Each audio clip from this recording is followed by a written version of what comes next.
Hello, and welcome to this edition of Joint Action.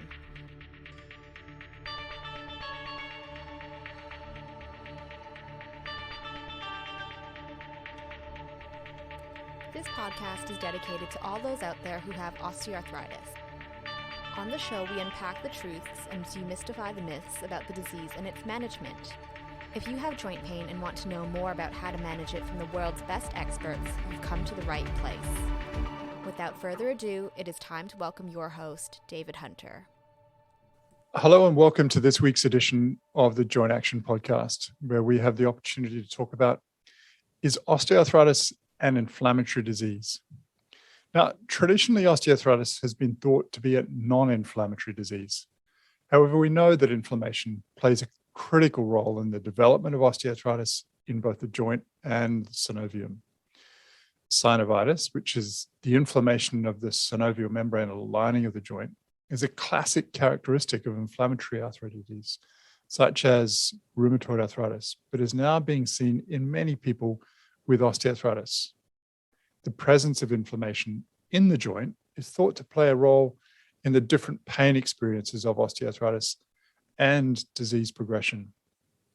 Research into inflammatory pathways of osteoarthritis may lead to the development of targeted therapies. And on this week's episode of Joint Action, we're joined by Dr. Tom Appleton to discuss inflammation and its role in osteoarthritis onset and progression.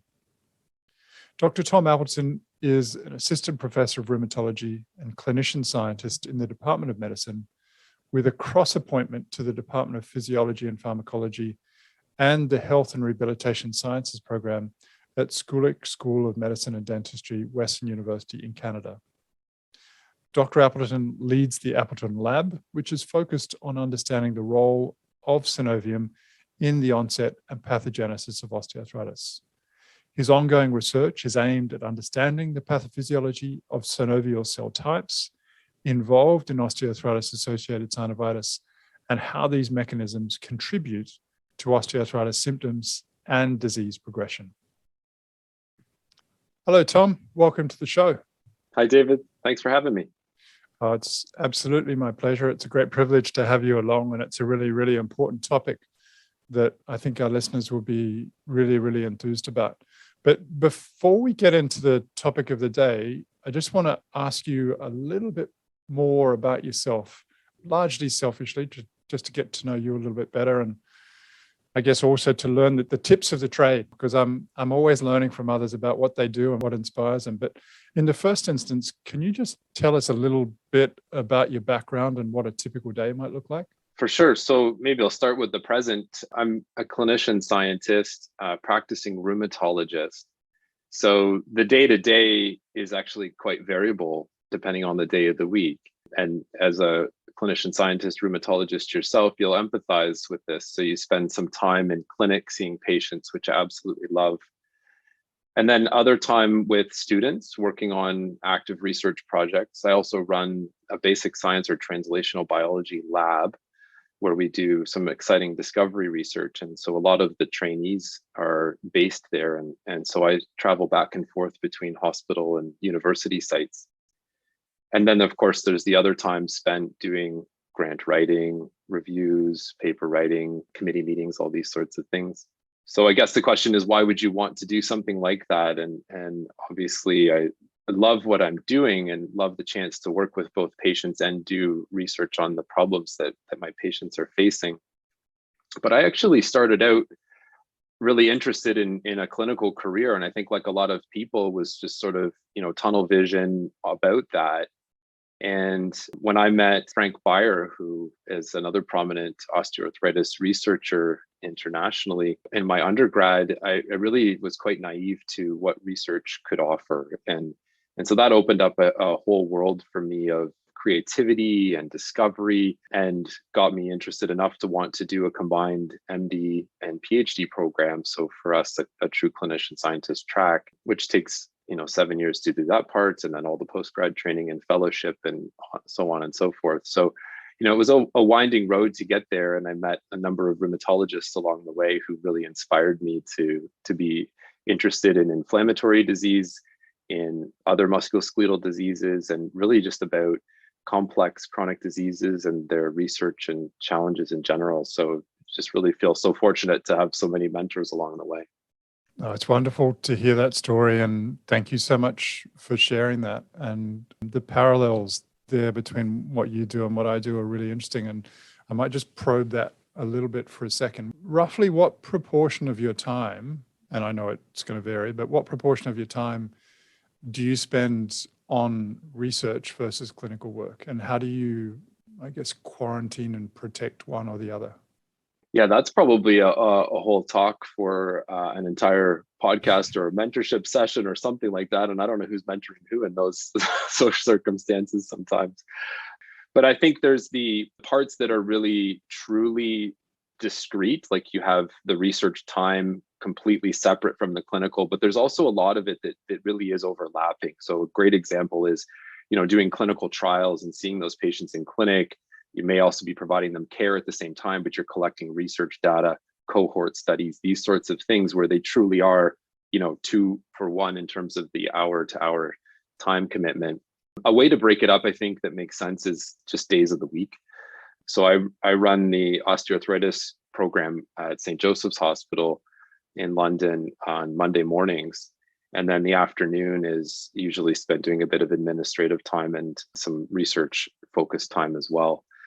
I do general rheumatology practice for a full day a week. And then the other 3 days are really focused on either being in the lab, meeting with the trainees, giving talks, going to conferences, meeting with collaborators, all that sort of stuff. So I think a day and a half a week clinical is a good way to summarize it. But, the clinical work never fully stops just because you're not in the clinic too. Yeah, no, it's something that, again, like you, I really enjoy, but it is pervasive and it does tend to erode into times where you're otherwise trying to focus on other things. Do your masters, so to speak, so for example, at the hospital versus the university and the university versus the hospital, do they respect the roles that you have in each of those other places and not try to intrude on those times where you're in those other places? I think for the most part, yes. And one of the things that I'm often asked by people who are interested in a similar kind of career path, or at least contemplating it at some point, is how to go about protecting that time. And there's sort of 2 concepts around protection. Part of it is, are you actually able to afford the time to do that? Can somebody provide you a salary to be able to do that work? But just more pragmatically, are you in an environment where people understand that there's time where you're spending time in the clinic, or no, there's other time where you're spending time in the lab? And I think when you choose a place to go and set up, you really want to think hard about the environment and who's there, who's going to be there to support you, who really wants to champion that success. And so I've been very fortunate to have an environment here. There are other great places around Canada and North America, but I would say that not every single university is really focused on that particular model. There are lots of different models that can work. And so you have to find one that's a good fit for you. Yeah, it's great advice. And again, no one size fits all advice that is likely to come from either of us. I don't think here it needs to be flexible and cognizant of both what your needs and desires and objectives are, but also those around you that are working with you. But, like you, the opportunity and experience to interface with people who live with osteoarthritis on a regular basis, and to understand what their needs are and what you should be focusing on in research it's just a huge privilege. Now, before we get too distracted, when you're not doing your day job, what is it that you like to do? Well, actually, just before you and I came on here, we were chatting about family life a little bit. And so I have 4 children, and one of my favorite places in the world to be is at home with them and seeing what they're into, learning about their interests and excitement and how they're all such different people. So, that's one of my preferences, is just when you get the time, get home and see what's happening there. I also like to spend time reflecting a bit, and preferably that would be in a canoe if at all possible. Like to camp and do those sorts of things. Outdoor winter time is great. In Canada, we have lots of good winter months. So I like to spend time being active, doing that sort of thing, or cycling. So yeah, lots of physical activity stuff too. Superb. So that's kayaking on the lakes around you or rivers, or what is that? Or canoeing, sorry. Yeah, actually, or canoeing or kayaking, love both, own both. There's a tremendous system of rivers and lakes throughout Ontario, but Ontario is the province we live in Canada. But you do have to travel a little bit to get there. And we're also surrounded by the Great Lakes, which are almost like small oceans unto themselves. So that's a very different canoeing experience too, depending on what size of water you're interested in. So if you're willing to get in the car, put the canoe on the roof and go and put in somewhere, you can have a really exciting time communing with nature. That sounds absolutely wonderful. When you get a chance to come down here, we'll take you out on our lake called Sydney Harbour and in one of the kayaks that I have in the backyard. It'd be a wonderful opportunity. Now, Tom, if you had to describe yourself in 5 words, what would they be? Well, I alluded to the first one. I see myself through the lens of a father, so I have to remember that one sometimes.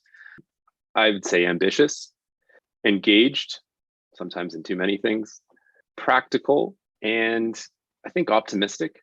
Yeah, so superb qualities. And I love the way that you put father first. I think keeping that as a priority is so important.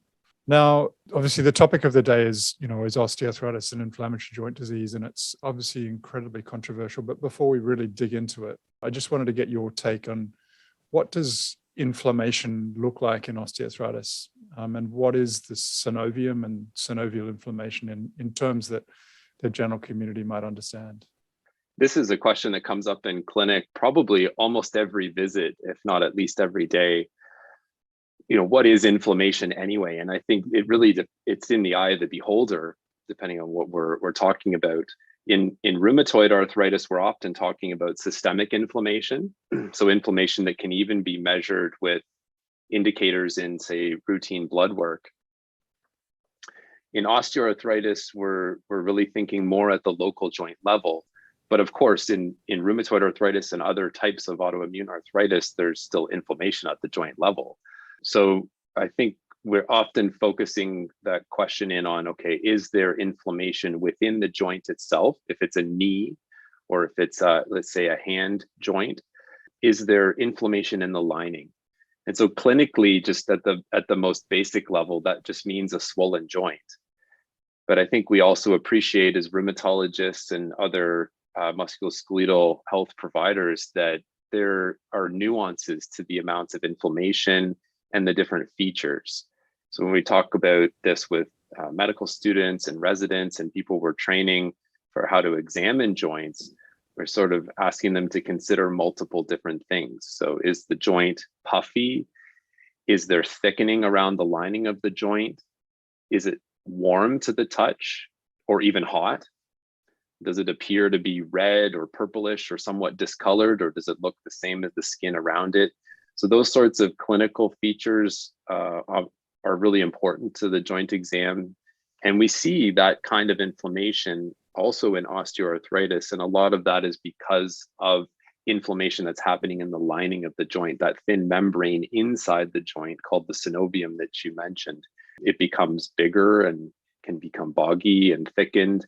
And we can also see fluid, which we call an effusion, inside the joint as well, that you can even squish around with your hand when you're doing the joint exam.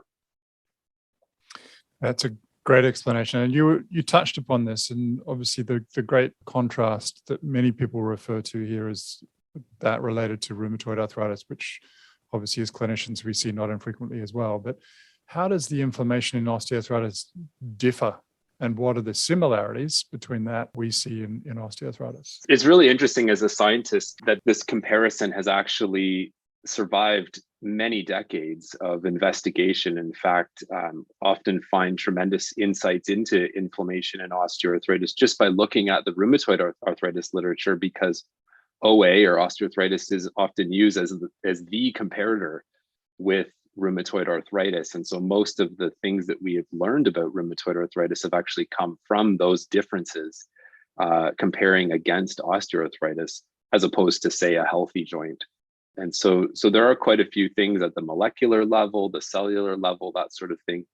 What I like to describe it as, just at a high level, is rheumatoid arthritis is an autoimmune disease. So we've got parts of your immune system which are now starting to recognize yourself, meaning tissues in the joint, for example, as something that's maybe actually foreign and should be attacked. So this is an autoimmune phenomenon that's happening, and we don't see autoimmunity per se in osteoarthritis. So I think that's a key difference: is rheumatoid arthritis is autoimmune, osteoarthritis is not autoimmune. And then there's the different parts of your immune system that become activated as a result. And so one of the big changes that we see in rheumatoid arthritis is your adaptive immune system. So different cell types that would be engaged in rheumatoid arthritis, we don't see as much in osteoarthritis. In osteoarthritis, the inflammation is more of an innate immunity. So that basic evolutionarily conserved immune system that has been just triggered by exposure to all kinds of things that we might run into in the environment, bacteria, viruses, these sorts of things. And that triggering happens in osteoarthritis, happens in RA too. So there's some similarity there, but it really dominates in osteoarthritis.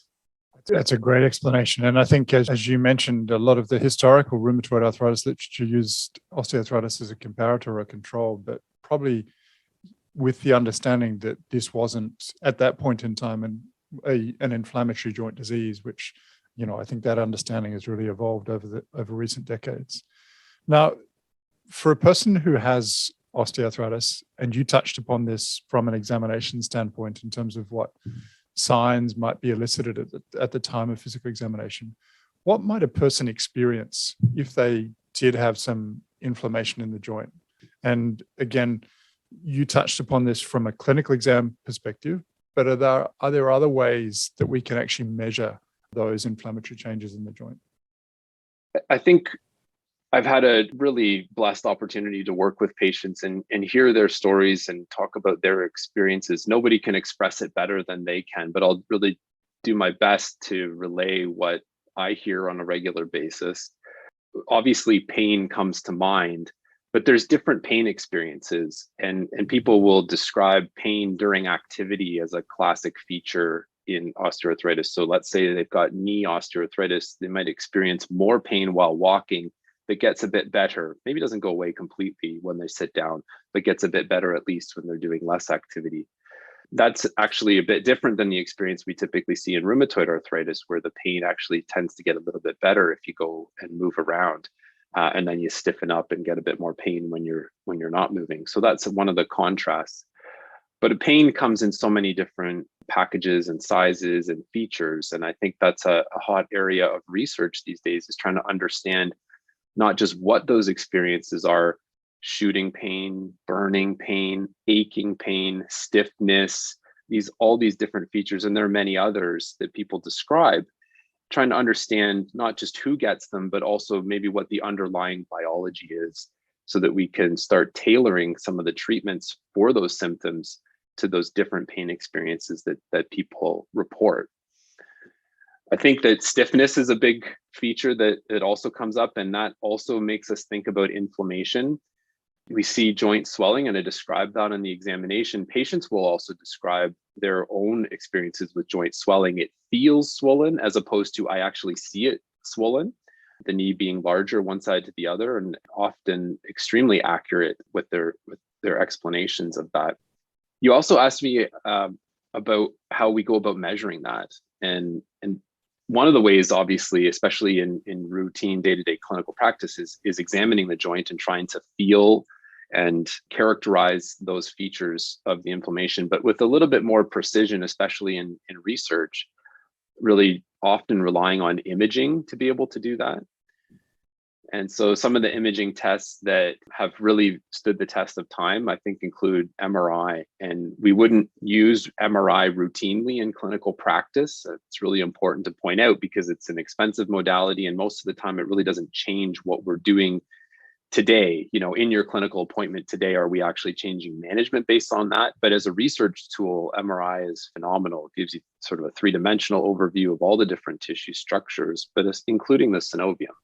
And you can see that thickened lining of synovium with MRI quite nicely. You can see fluid accumulation, and you can see not just that it's there, but also what parts or regions of the joint where it's accumulated. Ultrasound has really come along a lot lately too. And that's an area that my lab and my clinical research program has been adopting and using in our clinical research, as have you, David. And really nice to be able to use that at the point of care and apply it without having to go into a long MRI tube and spend a long time doing it. It's quick and it's affordable and it's easy for patients to have done. Yeah, it's a great explanation. And I think a really important distinction that you made there is between what happens in research and what happens in clinical practice. And there's obviously a number of tools that we might use in a research context to better understand inflammation. And that, obviously ultrasound, contrast enhanced MRI, occasionally arthroscopy, occasionally blood tests. But at least in clinical practice, as you mentioned, unless it's going to change what we're going to do as far as management's concerned, and particularly do so in a favorable way. And there I'm particularly thinking about imaging, identifying abnormalities, which otherwise drive up rates of surgery, but don't necessarily improve outcome. Unless it's going to change clinical practice, probably best that we don't do that on a routine basis. That's a great explanation, and I think leads well into the impact of inflammation on the joint. So if a joint is inflamed, and let's assume that the vast majority of people with osteoarthritis have some degree of inflammation. But we can obviously, in the research context, measure its severity. What impact does that have on pain and progression of the disease? So one part of what you just said too made me think, the majority of people having inflammation in say osteoarthritis. And I think that's become more generally accepted now, although there was quite a long time throughout history where that wasn't necessarily always thought to be the case. I also think that it's important to point out that patients with osteoarthritis live with this disease for a really long time, and whether that's years or decades in many cases. And so in the earlier stages, there can be periods where, inflammation resolves and otherwise asymptomatic and doing reasonably well. And that may continue, and we may never become more severe than that. May have some intermittent symptoms that kind of come and go, maybe otherwise living better, the joint heals. And I always want to remind patients that this isn't an inevitability that you're going to, continually progress. A lot of people do, there's no doubt about that. But some people are able to rehab and get better, and it's not necessarily an inevitability of aging. Sorry for the tangent, but I think it's important to just keep that spectrum of disease in mind as well. But you asked about, does inflammation matter? Does it relate to anything that's clinically important? And I think that there's been a lot of epidemiologic research that's been done that shows that inflammation in a joint, synovial inflammation, is really what we're talking about here. There are other features. We could talk about bone marrow lesions, for example, which some people consider to be inflammation. Other people think of it as more of a vascular feature, microfractures, that sort of stuff. But, in terms of synovial inflammation, there have been well-designed studies that have shown that this is associated with more pain and other features that relate to pain, something called pain sensitization. So where you perceive pain to be more than it would otherwise have been. So sensitivity to pain. Tahina Nioji has shown this is associated with synovial inflammation or synovitis. Yourself, David, Ali Girmazi, and others have shown that even the risk of developing future joint damage is higher if you have inflammation at an earlier stage of disease. So you're more likely to progress in terms of structural changes, structural damage, cartilage loss, these sorts of things that we classically think of as OA getting worse. And then there's also data showing that the risk of having a joint replacement is higher if you have synovial inflammation. So there are lots of clinically important features that people experience and outcomes that are associated with inflammation, which really makes us think that inflammation is an important driver of the disease. But there's a really important caveat there. There's a really important but, and that is we haven't yet shown that treating the inflammation can stop that progression from happening. And I think that's a big question mark for us in the field. I really want to be able to show that. But at the same time, I think we can still learn a lot about the disease just by studying the inflammation as well. Yeah, great points. And I love the tangent there. And I think it's really important. Everybody out there with osteoarthritis understands that, generally the trajectory and the prognosis for this disease is a very favorable one. And for most people who are considering that this is a joint disease of continued decline and functional loss and deterioration, that's by far and away the minority of people have a course and a prognosis like that. And we'll touch upon treatments a little bit later, because I really want to get your take on, I guess, some of the failures, if you want to call it that, of biologics and other traditional treatments that we've used for inflammatory joint disease in the context of osteoarthritis. But before we go there, I just want to, again, dig a little bit further into the pathophysiology of inflammation, and particularly the role of overweight and obesity and excess weight, and that the role that plays in driving inflammation. And, historically, I think for people that are carrying excess weight, we've traditionally thought about the impact of that as far as excess load and mechanical changes that occur within the joint. But how much of that potentially is related to circulating inflammation coming from that excess weight as opposed to load? Sorry, long, convoluted question, but I'm sure you'll tackle it in a very articulate way.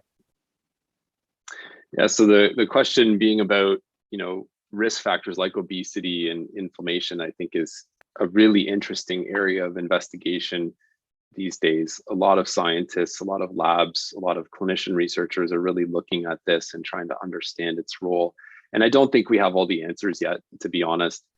I think of obesity like I think of a lot of other things that increase the risk of osteoarthritis and its progression.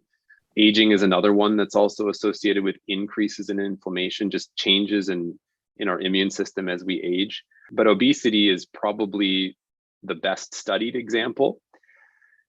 We know that obesity increases loading through joints. And so you alluded to that already. And that's particularly relevant for the joints in the lower part of the body. So knees especially, but to a certain extent also hips and ankles, potentially feet. But what's really interesting is that the risk of osteoarthritis and the severity of it and the symptom severity is higher in people with obesity, even if we're talking about other joints that aren't being walked on, like the hands, for example. And a lot of this, again, comes from epidemiologic research showing studies of associations. But even if you adjust for or control for the amount of obesity, meaning the weight, you can't fully explain the true association between inflammation and whatever outcome it is that you're measuring. So what does that mean? Well, basically means that probably part of the effect of obesity on joints is by increasing some degree of inflammation, or at least impairing the joint's ability to deal with that level of inflammation. So there's good research out there that shows that obesity increases the amount of inflammatory cells in pretty much every tissue that you study: muscle, skin, bone, synovium as well. You see an increase in just the number of innate immune cells. So think of macrophages as one of the chief innate immune cells in your body. It's responsible for clearing debris and bacteria and just kind of cleaning up the mess and helping to protect you very quickly from new insults of infections. But obesity actually increases the number of those cells in our tissues. And so that contributes to just a background level of inflammation. Those cells and other cells in the tissues also make more inflammatory factors in people with obesity. And so that in and of itself, just having more of an inflammatory environment can have a detrimental effect to how those tissues are functioning. Think about if your cartilage is sitting there incubating in an inflammatory environment, even if it's at a low level, you do that for months and years, the cartilage isn't going to be nearly as happy. The tendons and capsule and the synovial tissues aren't going to be as happy, and probably leading to more cell dysfunction. So I think obesity contributes to the effects of inflammation, contributes to the loading, and we just really don't yet know whether that's a 80-20 rule or if it's a 50-50. Not sure how much of the contribution is there. Yeah, well, in the life of a researcher, there are important questions, and I guess that's one of the important questions, particularly when thinking about how best to intervene in this regard. Now, again, slightly before we get on to, I guess, intervening on inflammation, so to speak, I'm not sure whether it was Tonya Vincent, but someone else in osteoarthritis has coined a term called Mechanoinflammation, and I guess draws from this historical conflict between what's important in the context of osteoarthritis and what's driving these changes. Can you just tell us a little bit more about mechanoinflammation and how inflammation comes about? Sure. Yeah, mechanoinflammation or mechanoinflammation is a really alluring hypothesis. And I think it goes back to just some of the earliest observations that osteoarthritis is a mechanically driven disease. And, we can see extreme examples of that. So people who are very bow-legged, meaning the knees point out to the outsides, that really drives up the amount of mechanical loading. So the forces that are pressing on the inside part of the knee. And people who have that kind of an extreme alignment are at a much higher risk of progressing. And interestingly, we also see that that's associated with more inflammation, whether you measure that on imaging or you look at it with, measures of inflammatory proteins in synovial fluid, if you're taking that out of the knee, for example. So that concept that mechanical loading, so physical forces on tissues, is somehow driving and contributing to inflammation is a very alluring hypothesis. And I think it's generally accepted now that that's the case. And there's really nice studies that have been done, in engineering labs, in molecular biology labs, in humans and in animal models that really clearly shows that if you load tissues more, you get increases in cytokines, meaning those inflammatory proteins, or increases in the amount of inflammatory cells. So that's great.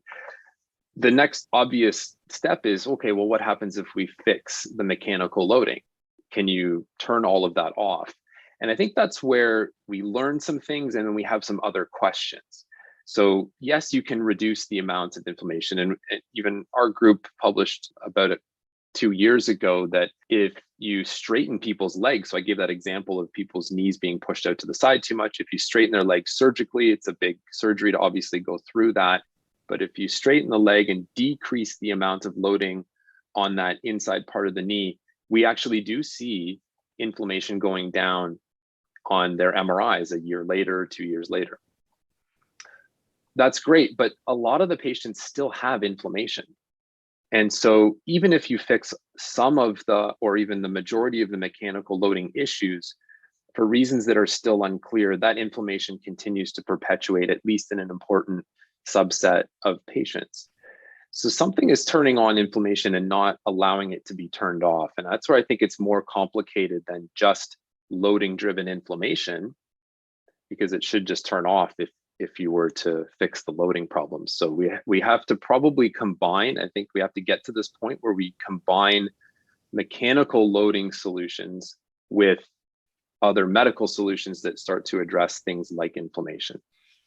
Yeah. And, I think the days of monotherapy have really dominated interventions and trials to date. And given the heterogeneity of the disease and its complexity, thinking that one particular modality of intervention is likely to fix all of the problems is probably unrealistic.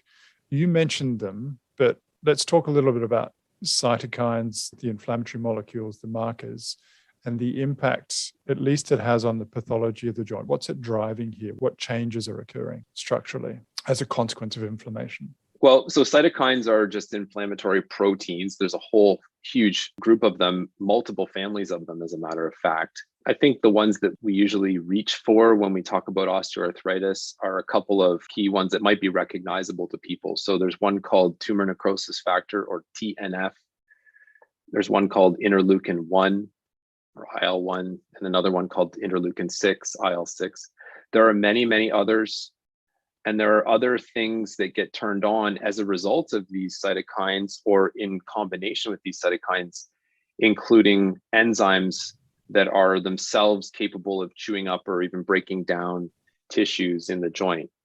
So imagine you've got this joint that's experiencing increased loading, and yes, that's increasing the amount of inflammation. So we're seeing more cytokines being produced.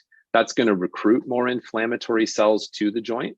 It's going to increase the thickening of that synovial lining, probably contributes to pain as well, if not directly, then at least indirectly. And also stimulates the production of these enzymes that can break down tissue. We call those proteases, so enzymes that can digest proteins. And that can actually stimulate tissue loss. So we're seeing thinning of cartilage, for example. We're seeing turnover in bone. And those enzymes are really, we think of as part of this cascade of inflammation. And if that continues and goes on cyclically and doesn't get turned off, then ultimately you're going to produce tissue loss, tissue damage, and the features that we see on imaging of osteoarthritis. Brilliant. Thanks for that, Tom. Now, that obviously sounds like a devastating impact of those molecules in terms of the pathophysiology of the joint. But does inflammation have an important role to play in the normal physiology of the joint? And is there any downside to switching it off? Yeah, I love that question. So the answer to that question is unequivocally, yes, it has an important role to play in normal physiology. I think what we're really hoping to get to is a point where we understand which aspects of inflammation or types of inflammation are really pathological, so driven by the osteoarthritis and are bad, and which parts are good. So a great example is, if you cut yourself, you have a wound. That wound needs to go through a very complex sequence of events in order to successfully heal itself. And part of the early stages of that process is really driven by inflammation. You have to bring all the cells there that are needed to heal that. And I think this has been shown in lots of studies, but really summarized nicely by Carla Scancello in one of her reviews many years ago, talking about osteoarthritis. Is it a chronic wound? And failed wound healing is a really appealing concept when I think about osteoarthritis. There's this inflammation that is probably being started to try to help, to try to heal something, but gets deranged and goes wrong and continues to contribute to damage and pain and perpetuation of the disease. So understanding that switch point when you go from good inflammation, maybe in the short run, to bad is a really important thing for us to understand.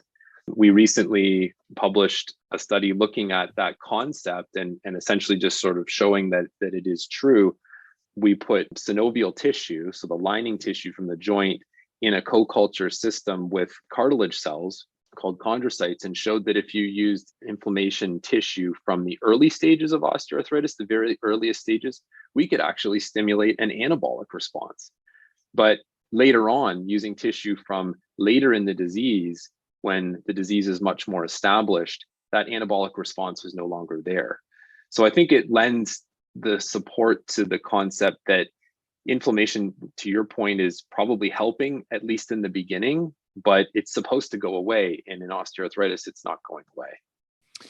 Fascinating. And as I guess you're touching upon, a lot more for us to learn. Now, you obviously work as a clinician, as a rheumatologist, and really interested in garnering your thoughts on the translation or failure thereof many agents that are commonly used to treat inflammatory joint disease. And there I'm particularly thinking, I guess, about the biologic therapies, but also to some extent hydroxychloroquine, methotrexate, and a range of others that have been tested and trialed in osteoarthritis.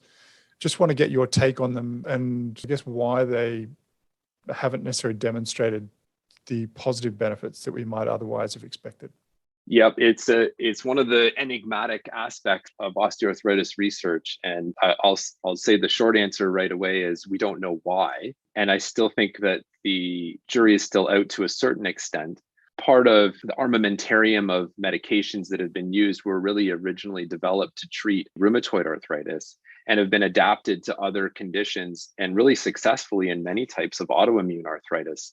We started off talking earlier about the fact that osteoarthritis inflammation is inherently different. Some similarities, some commonalities, but a lot of differences really driven by the innate immune system. Whereas a lot of the therapies that are used to treat rheumatoid arthritis and psoriatic arthritis, ankylosing spondylitis, and these other autoimmune conditions are heavily driven by adaptive immune systems, so autoimmune components.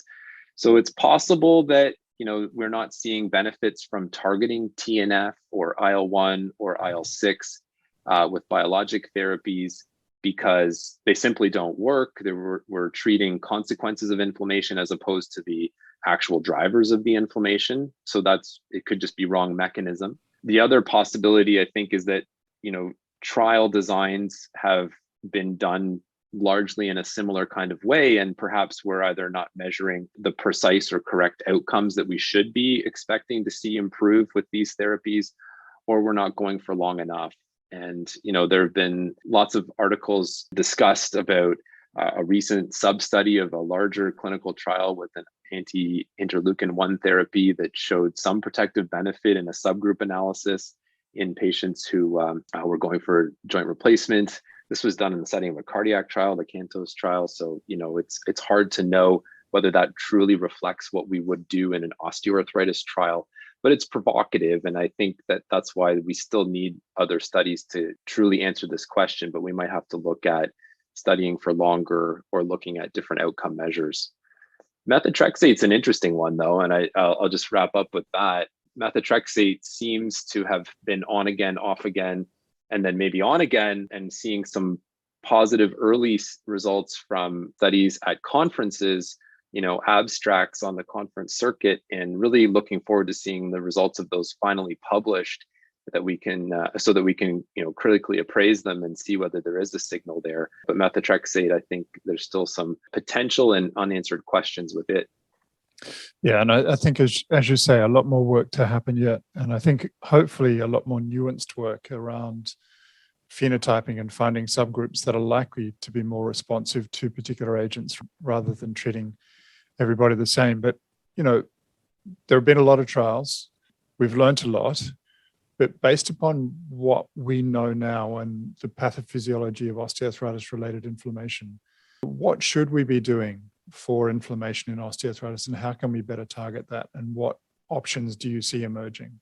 Well, clinically, right now, we don't have a clear gold standard for treatment for inflammation in osteoarthritis. And I think until we do see positive trial results, as clinicians, we really want to make decisions based on high-level evidence, high-quality evidence, and things that are clearly peer-reviewed. So I don't think that there's a clear answer for what we should do.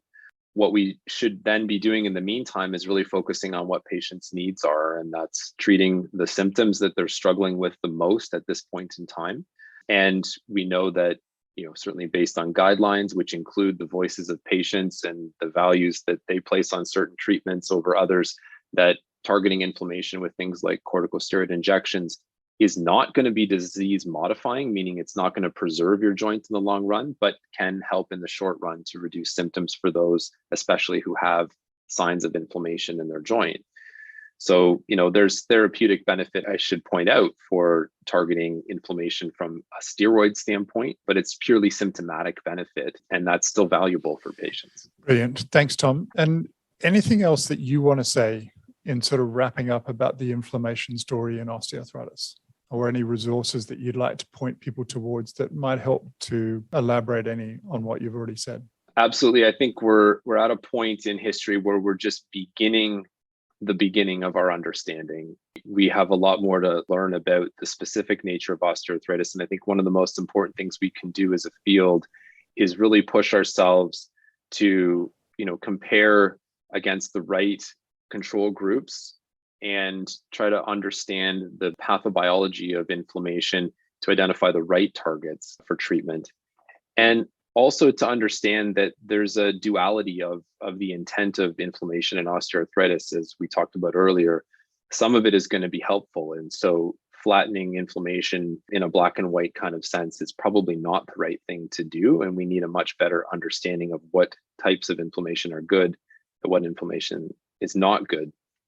So I guess it's really just a call to researchers and clinicians to reinvigorate the excitement about doing research in this area, and to patients who want to be involved in studies to reach out and contribute as well. There's a tremendously important role for patients to be involved in research and even leading in some capacities. We have so much that we can learn from their experience, and I think that's what the future will hold for us. So those would be my current thoughts on inflammation. Interested in yours, David. Great explanation. Yeah, no, I've learned a lot, and it's been great having an opportunity to have a conversation about it. And as you say, I think there's a lot more to learn yet. Now we're just going to get into a rapid fire round, and please feel free to give me monosyllabic answers, or at least one word answers to these questions. But favorite book? So many. I love reading The Hobbit to my kids. It's a great book, great series too. Favorite movie? There's a great movie called Kubo and the Two Strings. Really got lost in that about the sense of loss and spirituality and connecting with elders. Superb. Not seen it, but I'll follow it up. Dog or a cat person? Dog. Really pleased to hear that. Favorite quote? My maternal grandfather once said, "Don your cloak of imperturbability." It's good advice. What's your favorite food? The food you eat with friends, but also Kawartha Dairy ice cream. Sorry, what ice cream? There's a dairy called Kawartha Dairies in Southern Ontario, which is quite famous and a part of cottage country lore. Good to know. Do you have a bad habit? Yes. One that I'm willing to admit to. I'm pathologically incapable of saying no to things sometimes. Hence why you're on this podcast. Where would you like to go on holiday? I would like to go to Norway in the winter. You're brave. What superpower would you have? Healing any mortal wound. If you could meet anyone dead or alive, who would it be? I think I would want to meet my paternal grandfather, who I never met, died before I was born, but he survived Vimy Ridge in World War I. So I'd want to talk to him about that. Wow. And what would you do if money were not an issue? Oh, this is going to sound really, really contrived. I think I'd do the same thing I do right now, but I just would write a lot fewer or no grants and just self-fund the research and hire a lot of people to provide good clinical care. Great answer. I'm right there with you. Now, in closing, we're just going to wrap up with a few of these, but if you could do anything to improve health and healthcare, what would you do? One of the things that strikes me most days in clinic is just the vast differences in people's health outcomes and how that seems to be so related to inequity in our health system. So I think if I could really do anything, it would be working with communities to try to improve health literacy and the ability to navigate our overly complicated health systems, and then at the same time trying to decomplicate the health system and make it equitable. But it's a big ask. But a really noble and important goal, and I hope you can continue to meaningfully contribute to that. How do you continue to learn in order to stay on top of things with your role? Well, like everybody, you go to conferences, read journals and scientific articles, go to CME events, these sorts of things. But I think what I really get the most from is learning from my trainees in the lab, trainees in the clinical research program, and from patients. I mean, they really light the way and show you what's exciting and current and relevant. So I think probably that is one of the best ways to stay up to date. Great answer. The big question of the day, why do you do what you do? What's your motivation? People ask me similar kind of question fairly often, like, why do you do this? Or what should I do? I think the most important thing is to do what you love to do, because you'll be passionate about it and therefore you'll do a good job at it and you'll be happy doing it. And you'll be, better for your patients or whoever you're working with as a result. So I just feel really passionate about this area. I think it's a huge unmet need area, and it's exciting to think we might be able to contribute a small piece to the overall solutions in the future. Oh, well, don't undermine yourself and be too humble. You're contributing a great piece, and I hope you continue to make a big difference. But if you could have a billboard with anything on it, what would it be and why? I'm laughing because the question makes me think about the old Shreddies billboards that were around that said, "Buy new diamond Shreddies," and it just rotated the square 90 degrees to make them diamond. But it sticks out because you remember it, right? It's a simple thing that makes you remember why it's important. I think we have a huge image problem in the arthritis field writ large, like not just osteoarthritis, all of arthritis, but certainly in the osteoarthritis field, things just kind of being just arthritis. And you and I both know that this is a devastating disease for patients who live with this for decades, lose their independence, and have, few options. So I think, if I was to put something on the billboard to try to increase interest, it would be something to convey that it's not just arthritis. This is a serious disease and there's something you can do about it. Yeah, really good proactive message, and hopefully encouraging people to get out there. And on that note, is there any one piece of advice, knowledge, or wisdom that you want to give for people out there who might have osteoarthritis? This seems really simple and obvious, but it's something that comes up a lot. I think it's important to point out that no matter what kind of arthritis you have, we don't cure arthritis. Our goal is to improve disease control, and that includes treating inflammation for sure. But the goal is to give you the best life possible while living with arthritis. And I think if we can rally around that goal and understand that that's an achievable goal, especially if we tackle multiple aspects of the disease, then I think we'll be further ahead. Really thoughtful advice. And, I think a great way to finish, Tom. And thank you so much for spending some time with us, sharing really important insights and being so thoughtful about this area and making the important contributions that you do. So thanks for coming along. My pleasure, David, and really appreciate the invitation. Thank you. Thank you so much for joining and listening to this wonderful episode from Tom and the tremendous thoughtful descriptions that he's provided to a very, very complex area. What we currently know is that osteoarthritis has many features of inflammation. And so the historical definition that this was a non-inflammatory joint disease can be categorized as inaccurate.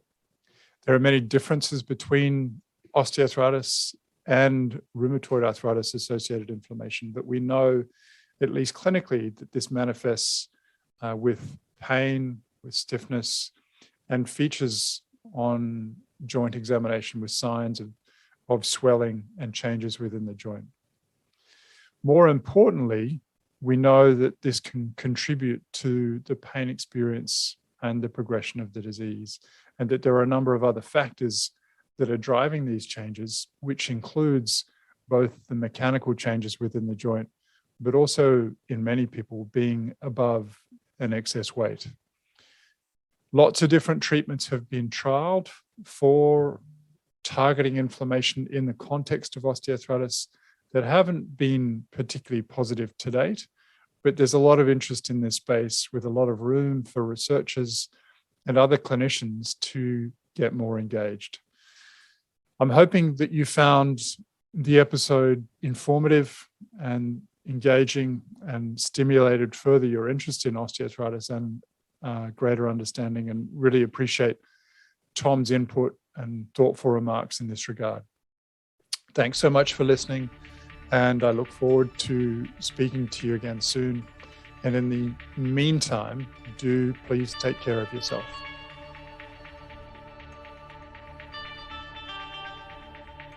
Thanks for listening to Joint Action with David Hunter. If you like our show and want to know more, visit www.jointaction.info. If you have any questions, you can email us at hello@jointaction.info and follow us on Twitter @jointactionorg. This podcast was hosted by David Hunter, edited by Vicky Duong, music produced by Jordan Hunter. The information posted on this podcast is not intended to diagnose, treat, cure, or prevent disease. Anyone seeking medical advice should consult a health professional.